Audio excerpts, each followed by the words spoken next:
slightly unusual place to be filming in a cable car. We have ridden up to the top of the pass, and now we're going to the top. We can't go. You can't ride up there. So here we are, Gerard Vroomen from 3T with his beautiful new Strada aero road bike, and Gerard is going to talk us around it, because who would be better to do that than the man whose idea this is realised in carbon and metal. Over to you, Gerard. All right, well, thank you. So the whole idea was to think about what a road bike would look like in 5 years from now, and an aero road bike at that. But the first step really is not about the aero, it's about the comfort, because to us, comfort is always important, whether you're trying to win the Tour de France and you want to reduce the fatigue from high frequency vibration on the roads and just recover a little bit better, or whether just an average Joe. I think comfort is always something that we're looking for. So it's designed around 28, 29 millimeter tires like this Continental 4000. And then, often the idea is that, well, bigger tires aren't aerodynamic, but of course that's not really fair. If you put them in a wheel that's designed for a 23 millimeter tire, you put them in a frame that's designed for a 23 millimeter tire. So we did it the other way around. We started with the tire and designed everything for aerodynamics, back from that. And so all the tube shapes and everything is optimized. You can see the gaps with the frame are all optimized for this bigger tire. And the other thing that we really did to improve aerodynamics is, when you look at the bottom bracket area, just a lot going on there. Normally you have the frame, the derailleur, 2 chain rings, the crank, the legs, 1 or 2 bottles. And aerodynamically it just means there's just not a lot of space for the airflow to come off of the front wheel onto the frame and onto the rear wheel, because there's just a lot of stuff blocking it here. And eliminating the front derailleur really helps you there aerodynamically. And although aerodynamically it's a no-brainer, of course the question is, can you get the gears? And so here it's combined with an 1136 rear cassette, so that's pretty much the same as having a normal 2x crankset and an 1128 cassette. So that's pretty much the range that you would normally get on 2x, you get here by 1x. And I think most people, but you guys can say for yourself because you've ridden it, think that this is a perfect solution already. There's some people, so maybe 10-20% of the people who say like, well, the steps on the smallest cog are a little bit too big for me. So an 1128 cassette would start with 11, 12, 13, 14, 15, just 1-tooth steps. But this starts with 11, 13, 15, so 2-tooth steps. And so to sort of combat that, we've worked on our own cassette, which will be introduced a little bit later, which has those first 5 cogs, our 1-tooth steps, but we still get the range that we have here on this cassette. And will that be a 12 I cannot say anything else about it than what I've said already, but you can ask 3 more times and I'll still not give you the answer. We'll guess then. You can guess all you want. But aside from that also, there's of course no secret, or maybe it is a secret, but the worst kept secret, that all the drivetrain manufacturers are working on 1x for road. So it is happening, and of course 1x12 is coming in that sense, and maybe if there's still some people who don't think that's enough, 1x13 will coming. So I don't think it's a question of whether it's going to be 1x or 2x the future. The future is 1x, and if there's any doubts that people still have, then over the next years those will be resolved, but within the realm of a 1x solution. And I think it's also important to understand, of course, this is a very high-end bike, and that's what we do, and we try to make the best of the best. But I think the real advantage of the 1x road really actually lies on the other end of the spectrum. It lies at bikes for beginners and maybe the $1,000 bike. Because if you're just starting cycling, a lot of people don't like the shifting, right? It's too confusing, 2 shifters, and the left works in the opposite of the right, really, when you want to go to easier or harder gear. So just going with 1 shifter just makes that a lot simpler. And also, if you have a $1,000 bike, well, if you eliminate the front derailleur and 1 shifter, now it's a $900 bike. That's a big difference. Or you can put that $100 into just better wheels or better tires and really make the experience better. So I think as an industry, we should make cycling as easy, as fun as possible.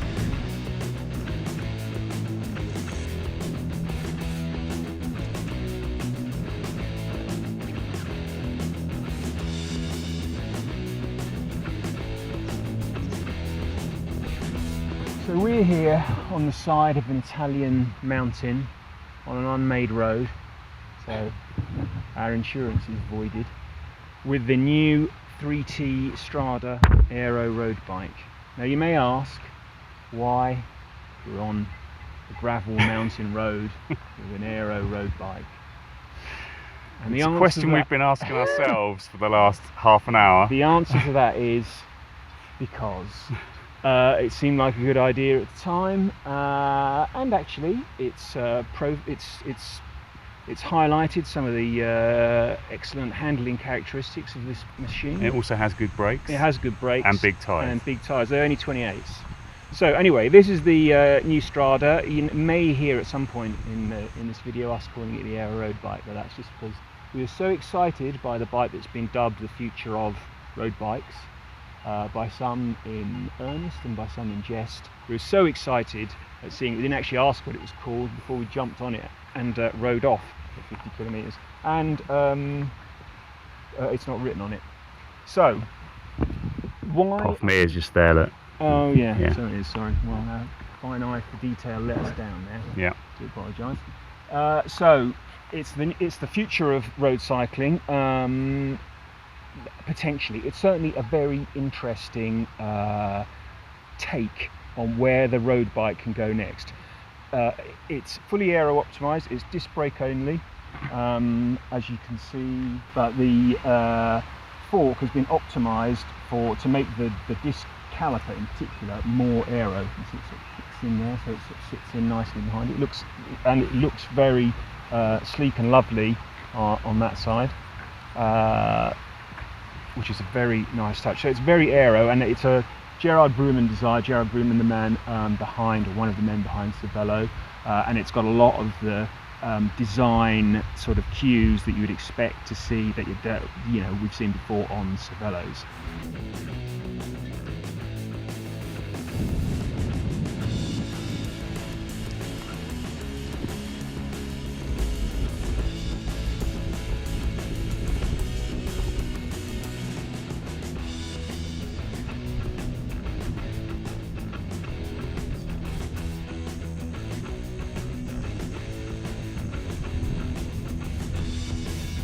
So what's it like to ride? We've been riding it we've done about 50k on it in the Alps. If you can see some like lovely alpine type stuff outside. Yeah. Here, lovely cable car type sounds. It's good. I mean, essentially, what it rides like, and what do you reckon, Dave? I mean, it rides like... It's a very good, capable road bike. I mean, it feels very smooth, it feels very solid. I mean, you get out of the saddle and you sprint, and it responds like a road bike. It doesn't feel heavy, it doesn't feel sluggish, even with the big tyres on it. Rolls very well. I mean, we're riding on unfamiliar roads, so we can't give you a kind of chapter and verse on whether it's actually faster, but it feels quick, it feels composed. It feels very responsive. I mean, it has in virtual terms, those chainstays are actually quite long, but as a effective chainstay, they're quite short. So you've got a very direct power transmission. It feels very direct underneath you. It's stiff at the back end. It basically is a stiff bike all round. It doesn't feel stiff. Those got 28mm tyres on it. No, it feels very comfortable. One of the things that I sort of do wonder about it at the moment is it's like is a ground-breaking bike, but so you can see the clearance is there, 28. You can't go higher than 28, and I sort of wonder if people will, that's the way things are going on the road. That actually you'll go higher than 28. I mean, I already ride 30s, but lots of people. I already ride a 32. Yeah, so and that's a 32, not a 32. Yeah, and one of the other things to bear in mind is do Schwalbe, for instance. If you want to go tubeless, it's going to limit your choice. And actually, I would have thought again, if forward-thinking people do want to go tubeless. I mean, this is running Conti 28s, and they're great, but I'd like to ride a tubeless tyre on there. The tube's going to be limited because Schwalbe do they do a 28 at one? They do a 28 Pro one, yeah. No, they do a 28 Pro one. The other thing though that the guys at 3T have said, right, 28 is the tyre it's designed for. Basically 28, I mean obviously you get a smaller tyre in there, but you've got to measure your tyre because not all 28s are the same. Now I'd have said, and I'm just like looking at that, but from riding Conti 4 Seasons and 12 1 Pros, 25mm 1 Pro is about the same size as a 28mm Conti. So I reckon you might struggle to get a 28, and they're going to be right on the limit. Yeah, and the clearance here is, on these tyres is actually quite tight, and there's a couple of points. I don't know if we can show you that. There's a couple of points within the ride where I did actually drag stuff up through that, and I could feel like leaves and stuff going out. And leaves aren't so bad, obviously, but if you get a stone or something caught in there, you might do some damage. Might be to an the issue, frame. yeah, riding in the wet, in sort of crappy conditions in the wet. That might be something to bear in mind. The other thing to say here is our two bikes are set up quite differently. So Tones has got a 44 chainring on the front, and then an 11 to 40 cassette on the rear. So that gives quite a good range. And we've just been up quite a decent pass, the Football Pass, which is averages about 9%. Probably it's quite steep. And his gears were okay for that. I've got a 50 at the front. I've got 11 to 36 at the back. So this is set up for flatter riding effectively, and it was a bit of a struggle at times to get up there. So I mean, it's no different in a sense from what you do with a double. So you'd fit a 50-34 and an 11-22 or an 11-28 or an 11-30 if you're riding in the mountains, or if you live somewhere flat, you might have a 52-36, 53-39. So you can set it up different ways, and in fact, the range of gears that you get is about the same as 350%. You're not actually losing. That's range. one of the things you think. Oh, am I losing gear? Well, you're not. You basically the amount of gear range. What you've got is a bigger gap between some of them. And again, 3T are looking to design their own cassette, probably 12-speed cassette, would be 12-speed cassette, so they can limit some jumps. Speaking of jumps, we're now going to have to jump out.